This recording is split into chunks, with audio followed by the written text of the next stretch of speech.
the question remains, how much of the 8,133 tons of unaudited gold reserves are actually rehypothecated? They now have to keep printing or we crash. We've got this ticking time bomb. Talking gold with the one and only Andrew Maguire. Welcome to Live from the Vault. Welcome to Live from the Vault, the show that goes beyond the headlines and uncovers the truth about what's happening in the precious metals industry and the effects on the global economy in these historic times.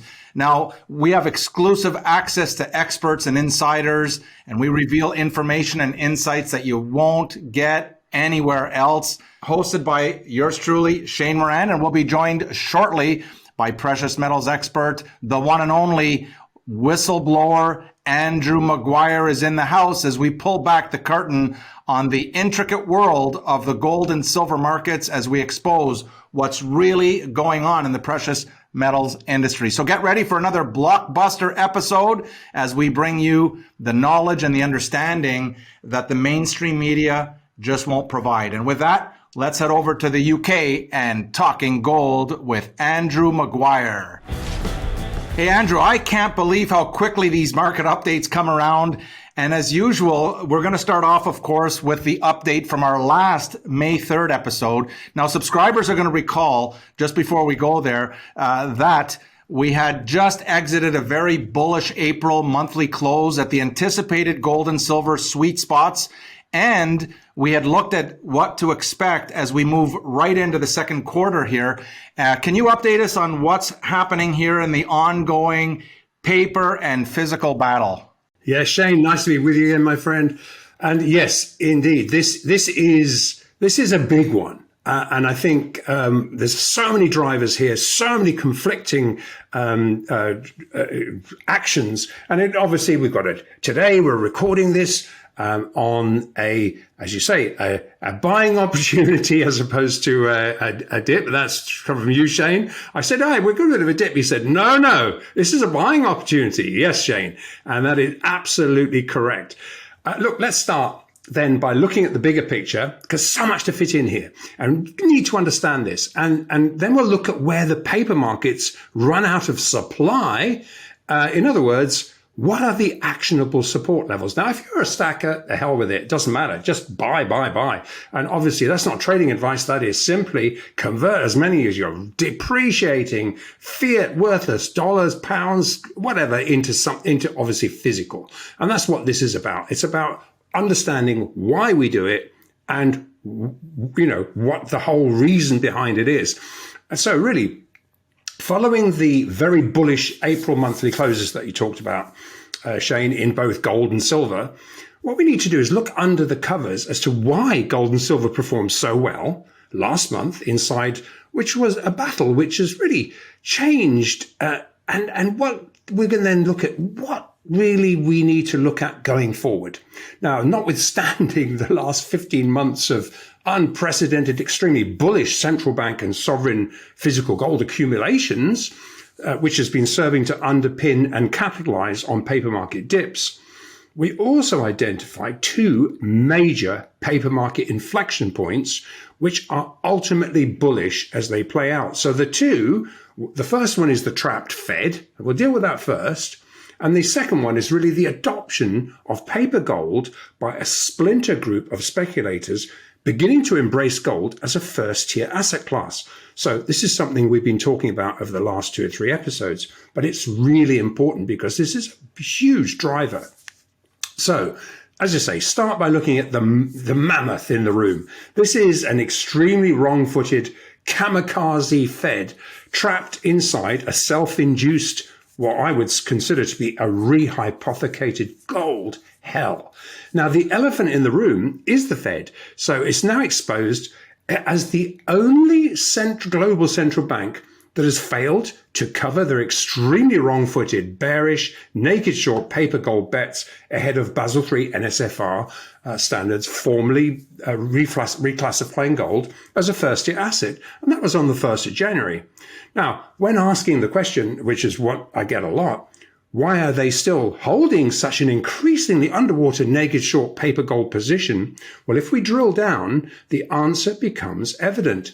Now, as we previously assessed in previous episodes, ahead of gold being reclassified as a first-tier asset on the 1st of January, the Bank of International Settlements, the central bank of all central banks, bought back all of its over 500 tons of bets made against gold, which told us that the Bank of International Settlement was no longer incentivized to cap the gold price, to protect really what was naked short options bets, which historically were marked to market at the end of each month.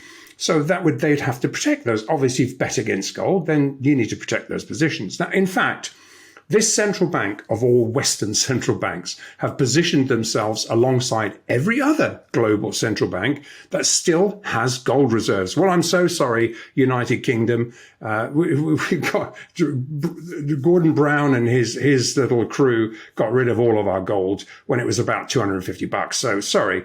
But, other than that, whoever does have gold reserves in sync with the Bank of International Settlements, in sync with every other central bank, is positioning for a higher, more realistic gold price based upon real physical supply-demand fundamentals. Now, whereas during the same period that the BIS was ditching their paper gold liabilities and the global central bank stepped up buying physical gold, the Fed aggressively short-sold paper gold. So it was alongside other severely backfiring sanctions against Russia. And that was back in March of last year. And that included the Biden administration making the grave miscalculation of weaponizing the dollar. Now, we've talked about that in great detail, and plenty of people are talking about this. Now, this tsunami, though, of naked short, undeliverable paper gold short sales was powered by an extremely ill-thought-through attempt to push back against Russia, who had at the inception of the sanctions, they placed a global bid under the physical gold price, said, here's the price, we will pay that no matter what the price, no matter what, we will take all the gold you can give us at this price. It was a ruble price converted to gold, but nevertheless, as we highlighted back in our November episode, this wall of highly leveraged Fed-driven paper gold supply had finally run into a wall of competing central bank and sovereign physical demand. These global physical buyers essentially had been alchemizing this diluted paper gold price into physical gold, exposing really the leveraged naked short nature of this Fed-driven synthetic supply. So by November, with each ounce, with each kilo, with each ton of gold exiting this CME LBMA ring fence, the cartel ring fence, on a one-way journey, it was too late for the trap Fed to buy back these shorts without driving the price higher. So now trapped, facing an impossible to hide race by other competing central banks and sovereigns into physical gold, and unable to short cover more than they can induce speculators to sell or short sell, which is what we're seeing today, which is exactly what we're evidencing right now. And we'll look at these footprints shortly, but how do they get out of this predicament? I mean, the question is, for the third time in history, do they once again have to revalue Treasury gold, or do they print their way out? Now, either solution is going to rally the dollar-denominated gold price. Obviously, gold hasn't moved in price. It's just the amount of dollars, pounds, euros, whatever, that it takes to buy the same ounce. The 5,000 years of backtesting tells us that's correct. And as we know, the Fed does not hold any physical gold. It holds US Treasury gold certificates. Now, obviously, this is an inside arm's length agreement that currently insulates the Fed, and it allows them to maintain monetary control without danger of political interference. Now, it insulates gold from its real price, though, and it keeps the power in the Fed's hands. But with gold now revalued as a first-tier asset, the Fed no longer has control of the physical gold price. And worse, there is empirical evidence they are sitting on a cesspit of rehypothecated gold reserves. Rehypothecated just means there are multiple ownership claims on each ounce. Now, the gold certificates are issued to the Fed by the US Treasury, who claims to hold these unaudited physical reserves. That's the important point, unaudited. And this is a smoke and mirrors relationship, though. And by valuing this 8,133 tons of gold held by the US at just $11 billion, it allows the Fed to have a paper claim on gold at $42 an ounce. Now, gold has only been revalued twice in the last 100 years. The first reevaluation by the Fed was in 1934, where the gold price was repegged from $20.67 to $35, essentially per ounce, effectively increasing the gold on the Federal Reserve's balance sheet by 69%. Now, this increase in assets allowed the Federal Reserve to further inflate the money supply. Now, the next revaluation was in 1973. 2 years after Nixon had safely ended the convertibility of gold, US dollars to gold. So essentially, you could no longer just come and say, here's my US dollars, give me my gold. So essentially, the current 2023 increase in money supply is unprecedented, much larger than then. And alongside treasuries, with gold now revalued as a first-tier asset by every other central bank globally, there's little doubt that a backdoor gold price revaluation is undoubtedly under discussion. Now, we know that the Fed is clueless about gold, but the Treasury Gold Certificate account, which is what we're talking about, allows gold certificates to be monetized at any time without authorization. It is already sanctioned to do so. Now, given its first-tier cash equivalency now, gold would likely be revalued very close to the current market price. Now, if this was affected, or should we say when the Fed, when this is affected, then the Fed would be incentivized to move from gold price suppression to maintaining a strong gold price, something that China, Russia, the BRICS nations, increasingly backing their fiat currencies with gold, are simply already doing. Now, the question now is, with Basel III now valuing physical gold as a real cash equivalent, it's time for the Fed to is it time for the Fed to revalue gold certificates at the current market price so as to dig themselves out of an indefensible, undeliverable paper gold bet that's gone severely wrong? Something that has been trial ballooned by the Dutch central banks, referring to the availability of their gold revaluation accounts, and the Fed and the ECB and all the other central banks also have active revaluation accounts. They're already in place. And this is coming to a head just as the debt ceiling is reached, with the likes of, we've seen Jamie Dimon, Yellen, all wheeled out to say a default would be catastrophic. Now, with the US debt already unable to be ever paid back, while this plays out, even when a deal is cobbled together, there'll be some kind of deal cobbled together, the elephant in the room has been exposed, namely the vulnerability of unbacked dollar hegemony. Hey, Andrew, this is fascinating. Now, if the Fed does consider reevaluating gold from a wholesale market perspective, can you tell us how this would affect and how this would most likely equate to new gold and silver pricing?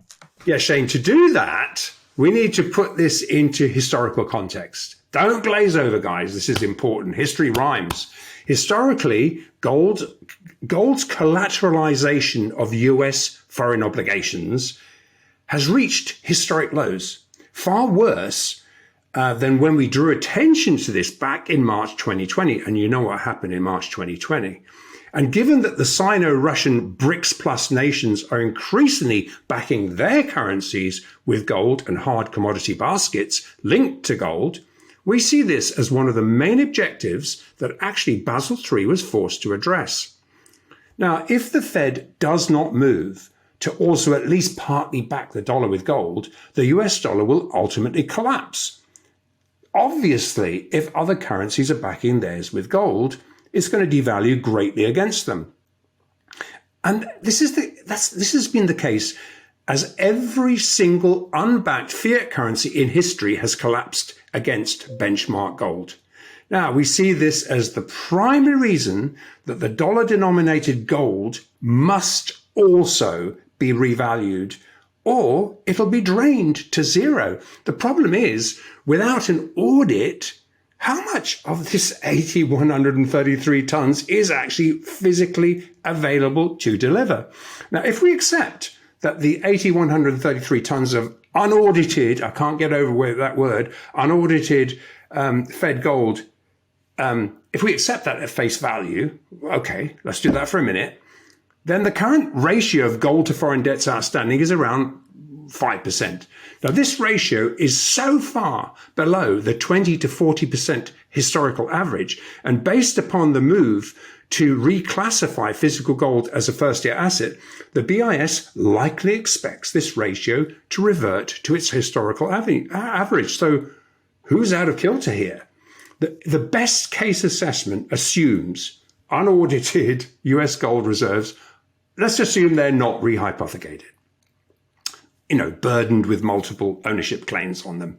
But if they are, a haircut would have to be imposed. So this ratio could be anywhere between 0 to 5%.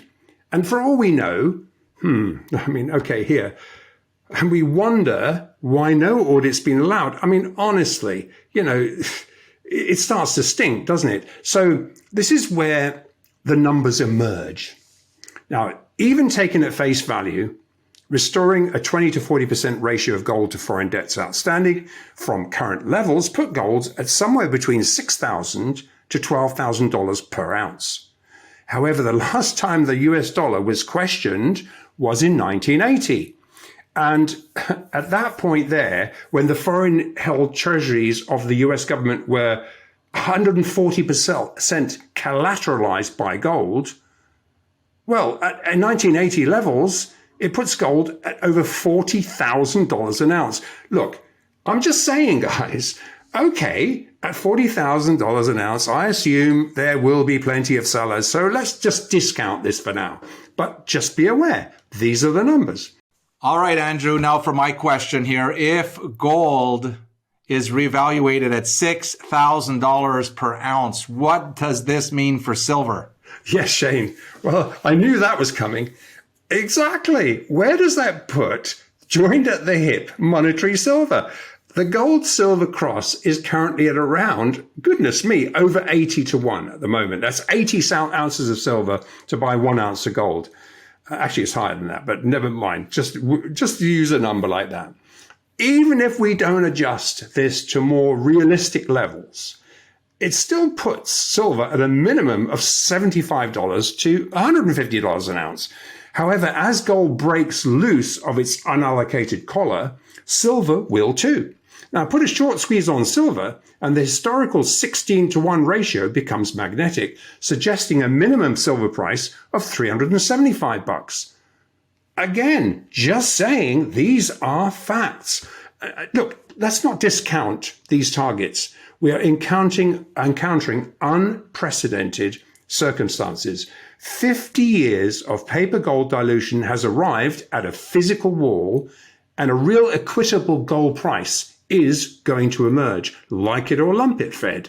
And while most of the Eastern Hemisphere central banks, sovereigns, institutions value gold at a zero counterparty risk asset class, so far, and this is staggering to me, it's escaped most blinkered Western institutions that gold has recently been revalued as a first-tier asset. That unlike first-tier US dollar treasuries, which it's equivalent to, actually gold has zero counterparty bail-in risk. So it's far, far preferable. And by the time this is realized, possibly after money market funds are gated or when the Fed induced the Treasury cash futures basis trade implodes into collapsing liquidity, which is exactly what we're looking down the barrel at now, as it did in March 2020, prompting the Fed to inject trillions of liquidity into the market to avoid a catastrophic collapse. The dollar price of gold is going to be multiples of today's diluted price. Okay, Andrew, in one way or another, it looks like the Fed is actually facing an action point.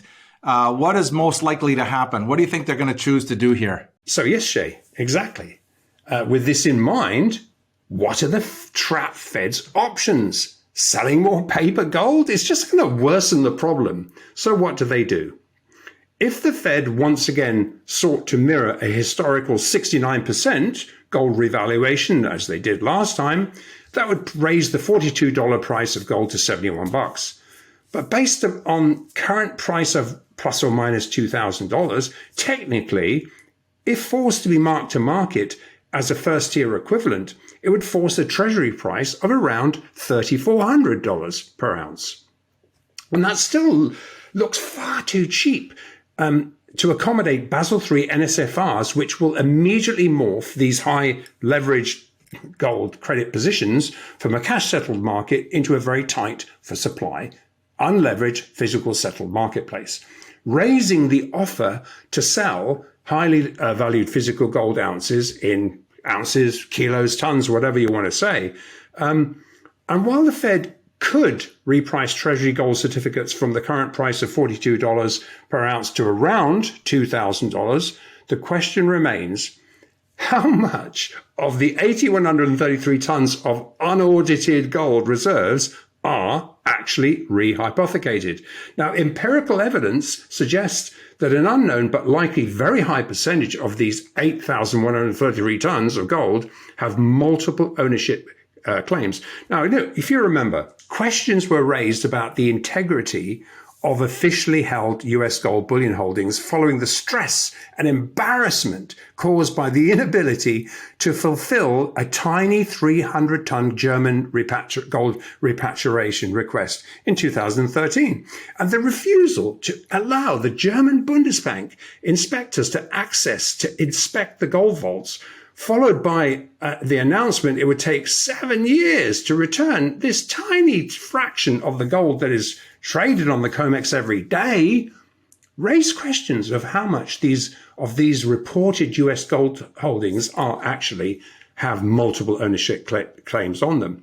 And we looked at this failure to deliver in granular detail at the time, but the bottom line, 300 tons of German-owned gold could have been flown out and easily repatriated within 5 to 7 days, not what was originally suggested 7 years. What an embarrassment. So the option remains, buy back the Fed's naked short paper gold positions before it gets even larger, or revalue Treasury gold at the market price.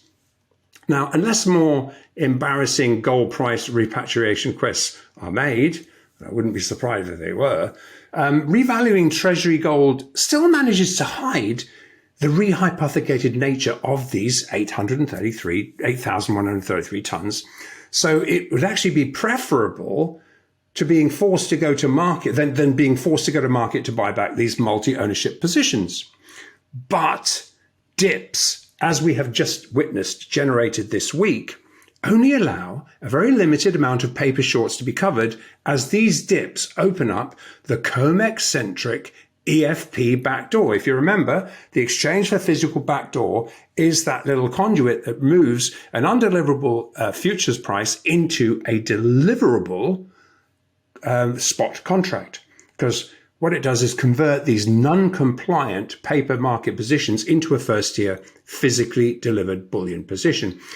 And just in the first half of May, as we're recording this episode on Wednesday the 17th, a massive 33,872 contracts were EFP'd. That's 105.35 tons of COMEX paper gold has flowed into the spot deliverable markets. This is exiting the cartel's tarry little fingers. Now, Andrew, there's been a lot of talk about China opening up easier access for customers to actually buy gold. I know that you have some very good contacts there. This is a big deal. Can you just talk on this? Yes, Shane, this is another bullish for gold driver, and all of them are coming to a head at once. Last week, completely missed by the mainstream media, the PBOC took the next important step to encourage a wider, less wealthy section of Chinese citizens to purchase gold, and silver for that matter. And the PBOC opening up the facility to convert RMB cash savings held in the bank accounts of people to be converted into physical gold with a click of the mouse. But as we saw back in 2010, the PBOC also is sending a message to all global central liquidity providers that they're going to protect the value of these gold positions. Now, this freshly introduced gold purchasing savings program advises clients to make regular monthly purchases with the expected return on these investments derived solely from gold price appreciation. Now, this once again sends a clear message that the gold price is going to rise from around current levels. This is the next leg of a multi-decade incentivized gold purchase call to Chinese citizens. Now, the last time China incentivized citizens to buy gold bullion was directly after they removed controls on precious metals. That was back in 2010. And we all remember when state-owned China Central Television began openly advertising gold on mainstream media, on mainstream television. That was combined alongside the erection of house-sized billboards to encourage its growing middle class, in that instance, to buy gold as an investment. Now the physical gold spigot is actually being opened up to absolutely everyone. Now, we had sent a message. I mean, what this has done, it is the PBOC is saying, and listen to this message, they have a plan to enrich its citizens, but as they did in 2010, is also now sending a message that they will protect the gold price from a collapse. Now, a few bucks here and there is irrelevant, but for reference, gold was benchmarked in London at $1,100 in 2010. This is when the advertising was first undertaken, and by no coincidence, at no time since then has the gold price traded below that level, even though we've had people proffering $500 to $700 gold after they moved in to do this. In fact, since then, especially into a Western rigged paper-centric price dip like we're seeing today, we regularly see Shanghai gold trading prices trade at plus or minus $50 premium to spot gold. In fact, 4/9 gold rose to $2,064 today, $74 higher than paper gold. Is it any wonder that we're evidencing such a large inflow of COMEX price gold into the deliverable spot market? It's being drained, guys. Whose price do you think will win? The paper price or the physical price? So now we see the next leg of this multi-decade plan to enrich its citizens, with the PBOC now moving the focus to include hundreds of millions of smaller clients who currently have little or no exposure to gold. Now, it also tells us that the PBOC is considering the current gold price as undervalued and is once again preparing to protect these millions of purchasers from a major price decline. So why did the PBOC wait till now? Really, the short answer is following gold become a Basel III compliant first tier asset. On the 1st of January 2023, the PBOC have sufficient now control of the physical markets to underpin and capitalize on price declines. You want to give it to me in paper? We'll take it in physical. And with the liquidity providers now forced to also be NSFR compliant, it's made the conversion of Western denominated paper gold into physical gold bullion a seamless, frictionless operation. So what has to be appreciated is it's not just, it's not just paper gold savings scheme. This physical gold can be withdrawn from the Shanghai exchange on a T+0 basis, i.e. immediate basis, illustrating these purchases constitute real bullion held in the name of each client's personal account. Now, given the fresh retail demand also competes with PBOC and BRICS plus central bank demand present at every London fix, at the margin, that's the balance between the paper and the offsetting NSFR compliant physical demand, the scale of this additional physical gold demand should not be underestimated. And to give an idea of that scale, China's population is currently 1.5 billion people, with the majority banked. And the top 5 Chinese banks have over 103 trillion in assets, which is about right now we're at 6.93 CNY to 1. That's about $14.86 trillion in assets. And while gold is already in strong demand at current Western determined gold prices, opening up and providing easier access for millions of smaller bank clients to access these freshly rolled out gold saving schemes, at the margin, again, this fresh physical demand will bolster and compete for bullion into an already strong global physical marketplace, which is all that is needed to drive the offer to sell bullion higher. It's also not a coincidence, we covered this before, that China has openly stated they are preparing their citizens for war. China is a military enemy of America, and they have openly stated that they're preparing the citizens for war. And when combining how much gold is estimated to be held by the PBOC and its citizens, we covered this once before. It's about 45,000 tons, really realistically, based on of unencumbered gold. Should we add that? Plus it's linked. Then of course it's linked to aggregated Russian central bank holdings. I mean, look, pulling the trigger on these holdings will force a real physical price to emerge out of the Fed's ashes. I don't include the BIS and the first-tier banks who are already gearing up, fully anticipating a gold price reevaluation. The trapped Fed is not. So previous to Basel III compliance, the local London spot fix was only an indicative price. And while it has always been possible to lock in a spot foreign exchange gold price T+2 delivery obligation, following that, before Basel III, a bilaterally negotiated price well above this spot price still had to be agreed. The larger the order, the larger the premium, enabling the real physical to paper market price to be hidden. And this smoke and mirrors illusion enabled the chart-painted price dislocation from the real physical market supply-demand fundamentals to be kept within the parameters of the casino's rulebook for the last 50 years. Namely, the house wins 95% of the time and the specs win 5% of the time. Now, this all changed on the 1st of January. Now, an undeliverable paper diluted gold futures price can utilize the backdoor EFP mechanism to convert this paper position into a fully compliant deliverable spot gold position in London and enable this bullion to jump out of the LBMA CME ring fence, draining this physical from the rigged casino. So with the game changed and the non-sticky speculators, they really needed to wake up to this, along with the integrated BRICS cross-settlements geared to the SGE gold price. China is now able to fully NSFR-compliant delivery of gold priced at the PM fixes. That's what they're capitalizing on.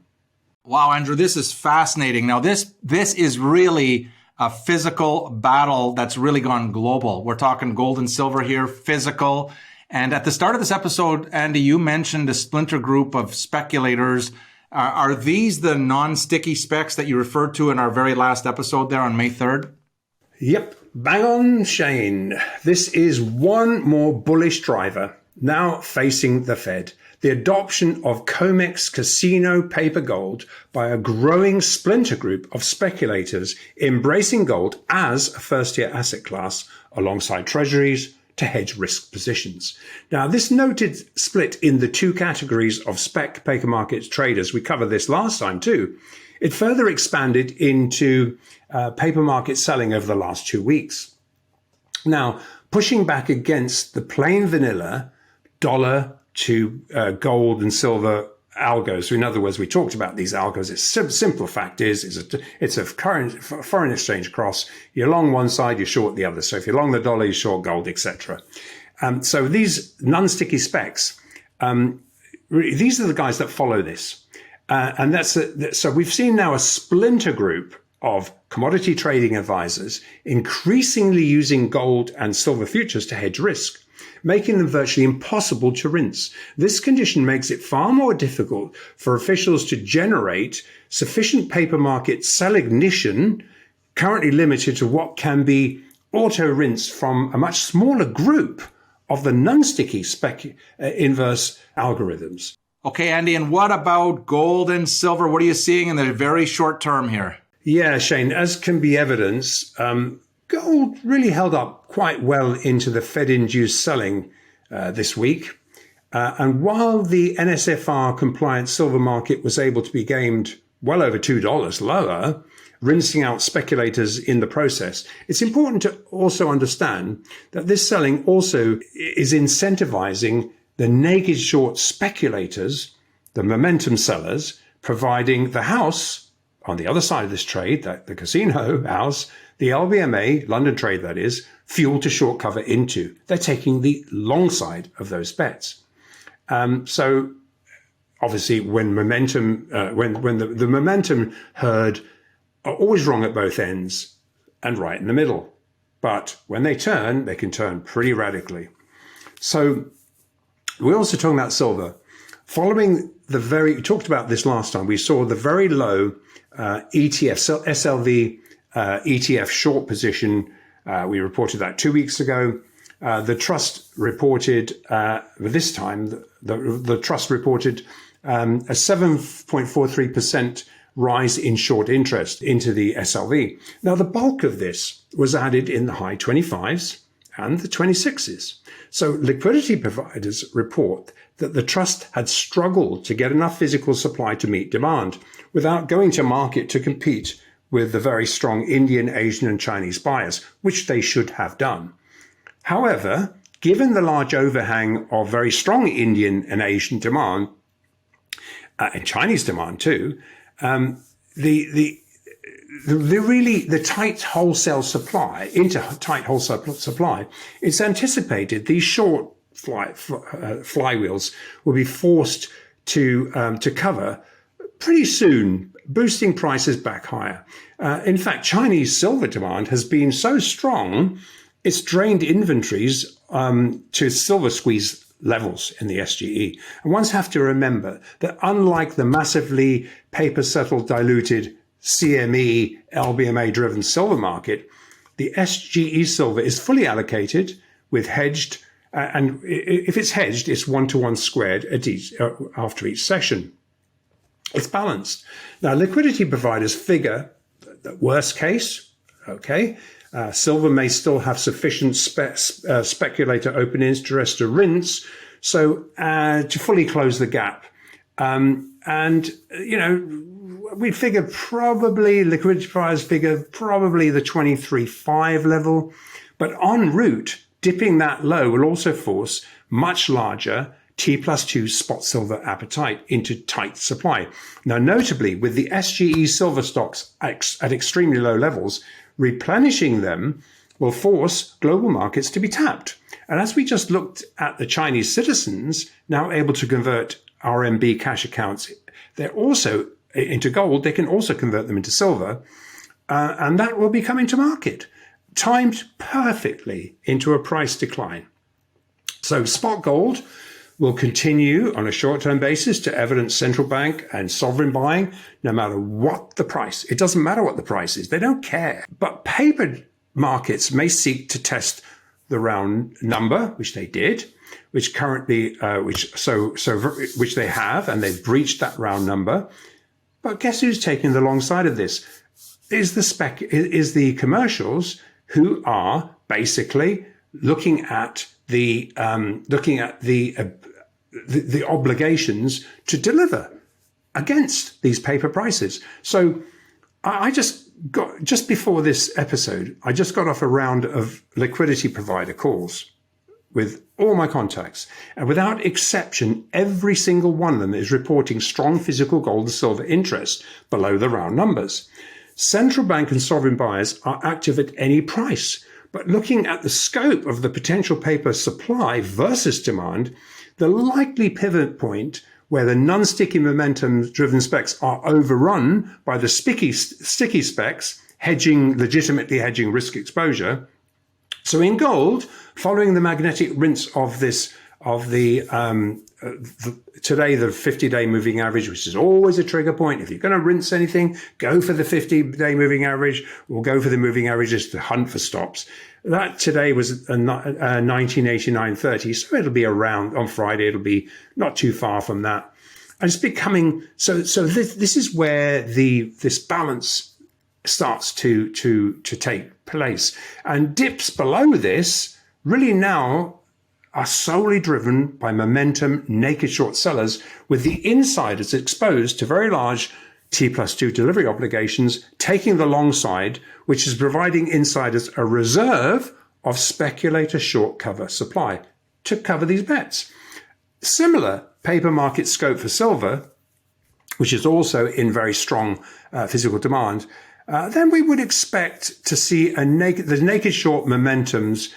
We might see a test of 23.5, as we said, which is the 100-day moving average at this point. I mean, that's a short covering trigger for market makers exposed to delivery demands. So look, this is all, if you're a stacker, who cares? But I mean, sometimes we're looking at people who want to hedge positions. So we just drill into those kind of details in the hope of being assistive. Now, look, but there is only one question remaining, guys. How much physical do you own?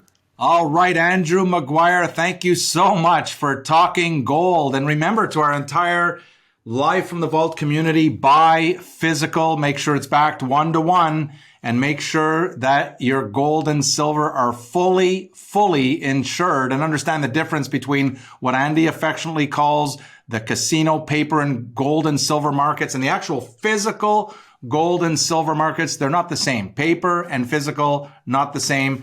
Don't be fooled out there. So with that, there you have it. That's all we have for you today on another fascinating episode. We hope you enjoy it right here on Live from the Vault. Now, please help keep spreading the word about this channel by hitting that like button right there. Do it right now. And make sure you share this information with people that you know, and hit the subscribe button for sure. And if you want to be notified in real time as each episode goes live, just click on that bell and we will do just that. And with that, we'll see you right here next time on Live from the Vault. See you then.